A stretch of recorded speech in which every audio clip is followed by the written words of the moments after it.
Let me just kind of give you an example of how the iHouse works as its best. One year, there were two students in particular who were working in the program office. One was a Pakistani Muslim. The other was a Filipina. I think I wrote about this in my book.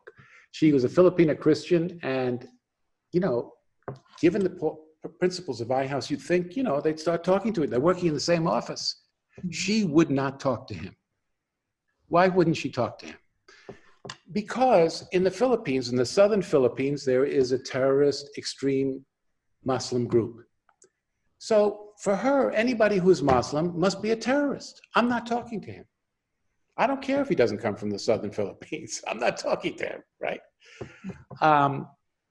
Until she got sick. And just to be clear, was this was also like pre 9/11 too, or this is something totally unrelated? You know, to tell you the truth, I'm not sure, but the same principle would hold before or after 9/11. In any case, she had harbored this, I don't want to have anything to do with him, until she got sick. And as you may recall, if you get sick, you don't go to the dining room, they bring you food. Somebody brings you food. Who brought her food? It was the Pakistani gentleman.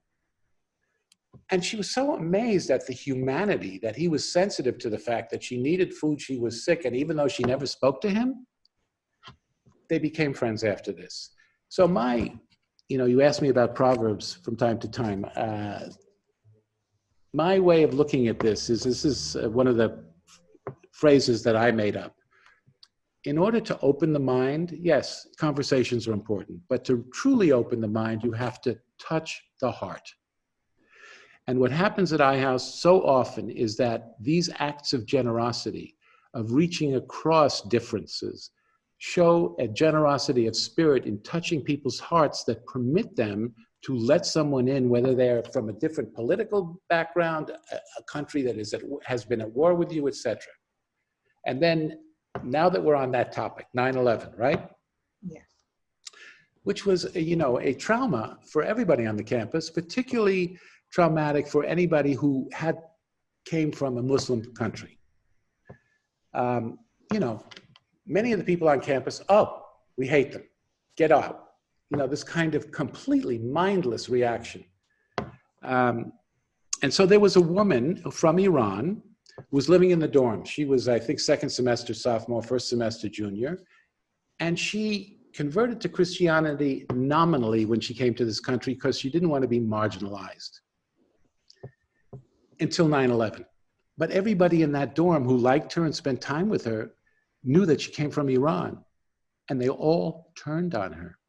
She writes about that in this book, Close Encounters of a Cross-Cultural Kind, which we put together, the kind of stories about transformations over 7 decades, and how spending time with someone who is different can be truly transformative. Anyway, so she said, I need to get out of here. All these people hate me. And so in turn, she felt that she started to hate America, all Americans, because of this. So kind of going into that question too, even though she, like when 9/11 happened, she was like currently living at iHouse, so clearly she probably couldn't have had anything to do with it. Like, no, she wasn't living at iHouse. She wasn't living at iHouse. She was living in the undergraduate dorms. Oh, in the undergraduate dorms, okay. Yeah, so she was living in the undergraduate dorms, and all of her so-called friends turned on her because she came from Iran, even though they thought that she was Christian. But, oh, Iran? You must be a terrorist. Okay. So she said, I need to get away from these people, so let me go to International House where she thought only foreign students live, only international students live. That's a case where a misperception turned into an awakening. She came to International House, and because she was an undergraduate, they assigned her to an American roommate, a roommate who happened to be American, who was from South Carolina. The South. So she said, oh my God, from the frying pan into the fire, what am I going to do? I'm going to be rooming with a redneck, you know, an ignorant, racist redneck.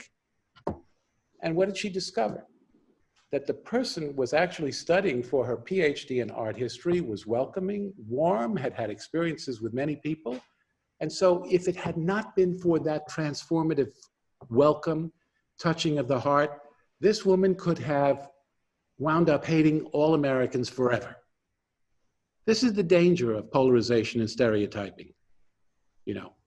So, and you know, it also ties into media perceptions as well, and how that can kind of like really distort how like we view the world, especially coming from like a US perspective, rather than like how others might view us in the US too. And like, yeah, obviously if she felt this individual, like the lady from Iran that you're talking about, basically like ostracized by her peers that she was living with, that she chose iHouse as a safe haven. I guess kind of before I go into my next question, like if you can speak to that, in what ways was iHouse, I guess, viewed by some, if it was like viewed as a safe haven for students who I guess felt like they would be rejected other places, if you've had other experiences or heard of other experiences like that? well, yeah, I mean, it was always known as a place that where people from other countries could feel at home. I'm not saying everybody, you know, if somebody had a bad experience at iHouse, I'm not saying 100% of the residents had a great experience here. There may have been some negative experiences. I'm sure there were. So if they left iHouse and went out into the community and said blah, blah, blah about iHouse, that could influence somebody's perception of an entire institution and an entire history, right? So in general, I think, you know, students, not only students from other countries who say, gee, I can feel comfortable here, but also many of the US Americans, and I say US Americans because as you know, Chancellor, a lot of the students from Latin American countries, we're Americans also. So you have to say US American, really, to be a little bit more respectful. Or try to include Canada in there at times if they want to be called. There you go, right, or North America, whatever. So where was I going with this? Oh, so many of the US Americans who had traveled, who had been in the Peace Corps, who had done study abroad, who had been living with families, American families overseas, they wanted to come here because they wanted to intensify the experiences they had in other countries. So many of the best impacts, I think, were with Americans who just wanted to live here, US Americans, because it was across the street from the law school, convenient to the business school, and they didn't give a damn about anybody from another country until they met them. So that was another plus about the experience here. Actually, here's a recent one, which is worth closing on. There's so many, you probably, you know, there's so many, Laurie's probably gonna have to try to stop me. Last one. There was, do you remember a couple of years ago, there was an ISIS bombing in Barcelona? I believe I heard of it in the news. Yeah. Okay. So this was 2 years ago, big ISIS bombing, a lot of people injured, killed. And a student from Barcelona came here 2 weeks later and moved into a room with a US American student, looked out the window the day after he got here and saw these people with turbans, robes, handing flyers out. And this Spanish student said to the American, look, ISIS is outside, there's terrorists outside. See how one experience can totally distort your perception. Fortunately, the US American student knew that they were not, had nothing to do with that they were Sikhs, or as the Sikhs call themselves, Sikhs, which their own religion, they're not Hindus, they're not Muslims, they're Sikhs. And they, in their own language, they refer to themselves as Sikh, not Sikh, Sikhs in their own language, in Punjabi. And so basically, you know, he had to explain to the Spanish student, these flyers they're giving out is to help the homeless, to feed the homeless, right? Yeah. And they don't call themselves Sikhs, they call themselves Sikhs. And the first person I met who was a Sikh said, I'm sick, but I'm not contagious.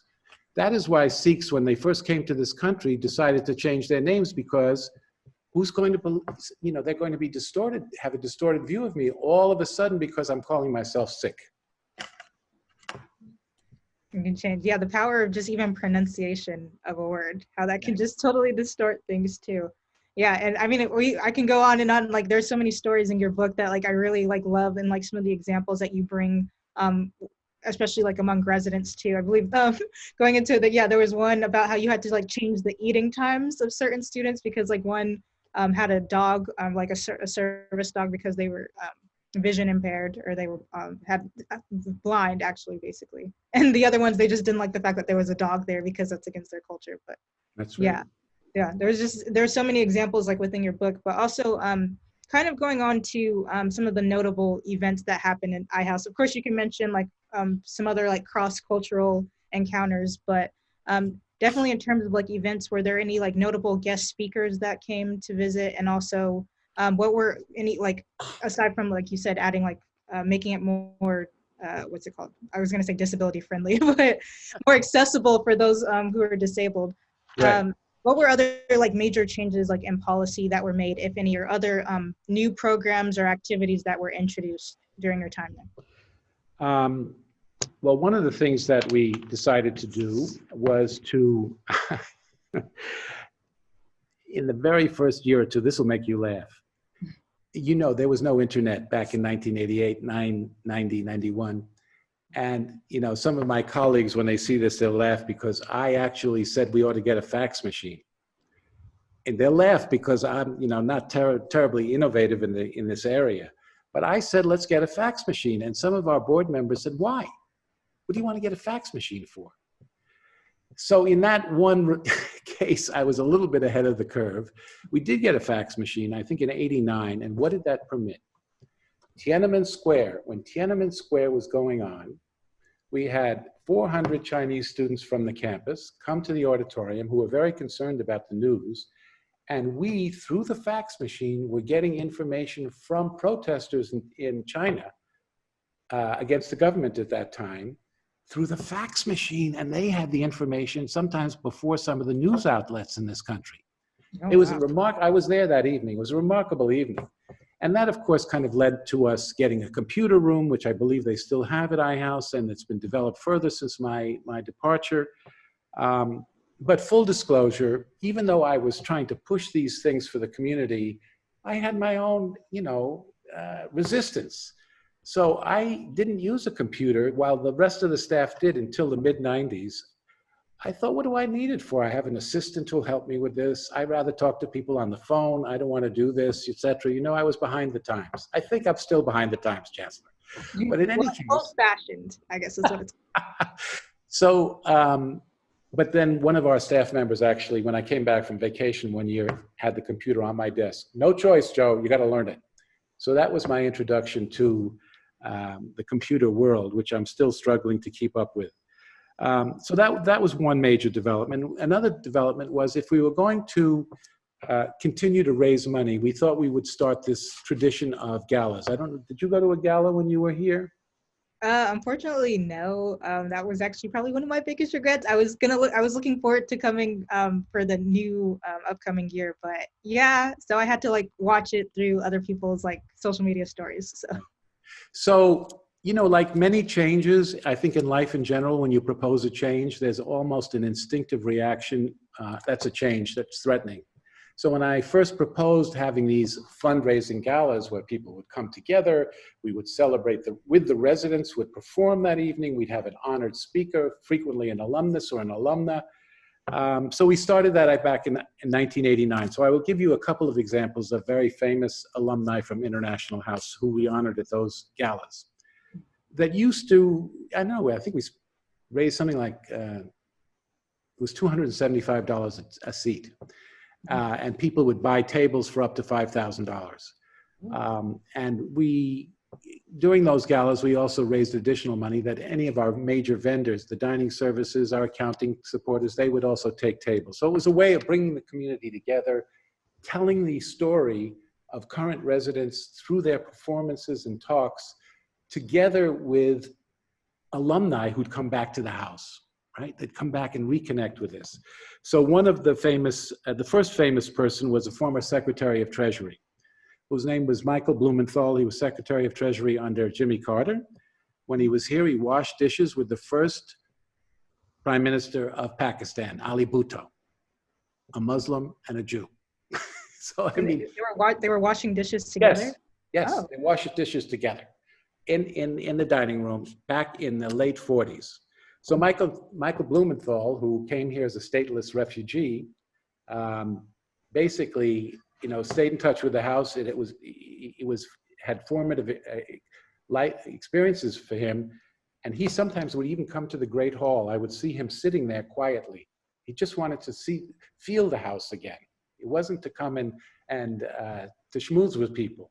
So he was the first one. And the other people were John Kenneth Galbraith, who I referred to before. that my wife and I had the pleasure of meeting. Arun Sarin, who was the head of CEO of Vodafone, originally from India. Of course, you know about the head of Google, who married his wife, Eric and Wendy Schmidt, who in later days, actually about 3 or 4 years ago, helped to raise up to $3 million through their own gifts, a matching gift, to renovate the kitchen and do further renovations in the dining room. I don't know if you've heard of the Goldman Awards in San Francisco. They're kind of nationally known awards for people who are environmentalists. And Richard Goldman, they have a big series of foundations in San Francisco. He was honored here. He lived here actually in the 40s. The Crown Prince of Norway. I've heard the story. Yeah, I mean, we used to call, you could probably find him on YouTube. We did an interview with him here. It's a great community to be part of here at High House, and even though I didn't stay here my entire time, I moved out after a while. This was a place that we would come back to and hang out, and I still have contact with quite a few friends from that time, and there's a few of them here now. So that's really nice. So we used to call him His Modesty instead of His Majesty. At one of these retreats, the Crown Prince of Norway, I asked him before the retreat, I said, there's all of these rumors that the future King of Norway is living at High House. How would you like to be introduced? He said, just leave it alone. If it comes up, it comes up. I respected that. And at the retreats, we had people interview each other to begin those connections. And a US American interviewed him, not knowing who he was, just that he came from Norway. And she asked him, what are your future plans, your career plans? I knew that he was going to become the King of Norway eventually. He said, government service. Sorry to keep it typical, right? Government service. Was security around at all at that point? Did what? Did he have a security entourage also there too? There was security outside, yes. And there was a security button in his room. The security were living right across the street. In the beginning, there was concern that he should have a single room, but he said, look, I'm going to have an abnormal life for the rest of time. When I leave here, I want to have a normal life now. And that's when he had this roommate who was the son of Cuban refugee parents from who's on scholarship. Sadako Ogata. She was the first Japanese woman to serve as United Nations ambassador and then became the High Commissioner for Refugees in Japan. Ken Taylor, who was the Canadian ambassador to Iran during the hostage crisis, who, by the way, Ken Taylor, Canadian, married his Australian-Chinese wife here at High House. Oh. Yeah, met at High House. And I do have a question about that too, going later into the High House couples. So we'll get to that. Oh, yes, a lot of couples. Now, they weren't always successful here. Now, let's, tell it the way it is. Many of them, very successful, remain married today, and some of them have had kids who've come back to High House to live here. We had Ted Turner. Why did we have Ted Turner? Because he initiated these Seattle International Games. And Ted Turner, who started CNN, that was a whole story, an amazing story in and of itself. We could do a separate interview just on Ted Turner. There was other distinguished alumni that I met. Emmett Rice, who was, he's passed away now. He's the father of Susan Rice, who's being mentioned currently as a possible VP candidate. Emmett Rice integrated the fire department in Berkeley and was, if not the first, the second African-American to serve on the Federal Reserve Board. He did a PhD in economics here. Wendell Lipscomb, he was also a Tuskegee Airman officer, Emmett Rice. And then there was Wendell Lipscomb, was a Tuskegee Airman, came on the board later on, became a well-known psychiatrist here in the Bay Area and philanthropist. Una King, who was half of African ancestry and half Jewish, and she became an MP in London. And then later on, she became, and we honored her at the Gala recently, actually, a few years ago. She became the chief diversity officer for a while at Google, Una King. Then Joan Baez was here the year after I left. 1 year during my time, we were able to have Harry Belafonte, who was one of the great civil rights leaders and a great singer. You should take it. If you've never heard him sing, you got to hear him sing. And one of his talk at the Gala that night is in this book, Close Encounters of a Cross-Cultural Kind. He was extraordinary that evening, just great. David Rockefeller came here in 1990. Rita Moreno, who was the star of West Side Story, lives up in the Berkeley Hills. We honored her one night because of her interest in bringing people together and showcasing many aspects of Latino cultures. Leon Panetta, who, as you know, became the chief of staff to Bill Clinton.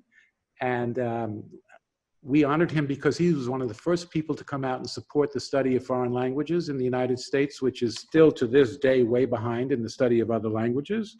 Norman Mineta, Mineta Airport, right? Norman Mineta became Secretary of Transportation. Why did he come to be honored? Because of his work in raising issues about how the Japanese were treated during the Second World War. But his sister lived at iHouse. Why did he come here? We sent him a copy of his sister's application to iHouse in the early 50s. He said, oh, I have to go to iHouse. That was a sold out night. Everybody wanted to be with the Secretary of Transportation that night. Jerry Yang, the founder of Yahoo, we honored one night here because of his commitment to bringing cultures together and shining a light on the many contributions of various Asian societies. I remember, you know, for our galas, we would say formal attire, tuxedos optional. So during his speech, he said, you know, I smiled when I saw the invitation because when I first started Yahoo back down in Silicon Valley in a garage, shoes were optional. Shoes were optional.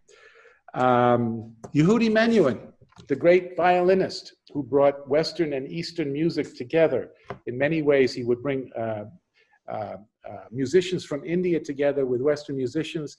And that was an extraordinary night. Why were we able to bring him? Because his attorney was the attorney for International House for 25 years. And his son, John, whose name was Louis Heilbrunn, and his son, John Heilbrunn, later on became a vice chancellor here at UC Berkeley. So these are just kind of a smattering on the website that our very competent staff, Laurie Ferris and others here have put together. You will see a full, extraordinary list of distinguished alumni. And in this little history book that we put together early in the 90s, there's also a list of distinguished alumni.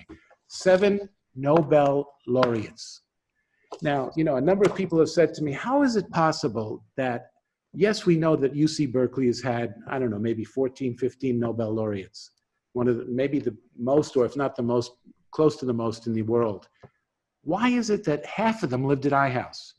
Well, in my view, if they were that brilliant, they must have realized in the beginning that they were going to gain something by being with people who were different. 7 Nobel laureates lived in this building. And I had the good fortune of meeting 2 of them. So those were some, sorry.